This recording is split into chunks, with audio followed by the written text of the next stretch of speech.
Umiingay ngayon sa showbiz circle ang pangalan ni Kai Montenola matapos mapabalitang isa siya sa mga tinitrain na posibleng maging regular host ng It's Showtime. Mula sa pagiging rising star at dating housemate ng Pinoy Big Brother, unti-unti na niyang ipinapakita ang kanyang versatility sa harap ng kamera.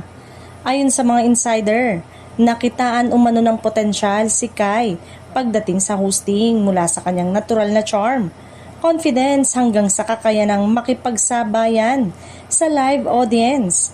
Isa raw siya sa mga bagong mukha na tinitignan ng production para mapalakas pa ang line-up ng mga host ng programa. Gayunpaman, sa kabila ng magandang opportunity, hindi pa raw makapagbigay ng full commitment si Kai sa ngayon. Abala pa umano ito sa iba't ibang proyekto kabilang ng kanyang mga guest appearances at iba pang showbiz engagement na naka-line up. Dahil dito, patuloy pa rin ang kanyang training unit, wala pang final decision kung kailan siyang tuluyang magiging regular sa noontime show.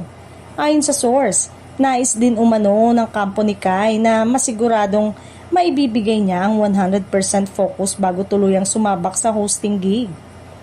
Hindi naman lingid sa kaalaman ng marami na mahirap ang pagiging host sa isang live noontime show tulad ng It's Showtime, kung saan kinakailangan ang mabilis na wit, presence of mind at consistent na energy araw-araw. Kaya tila pinag-iisipang mabuti ni Kai ang susunod na hakbang sa kanyang karir. Sa ngayon, inaabangan ng fans kung tuluyan nga bang makakasama si Kai sa regular roster ng host.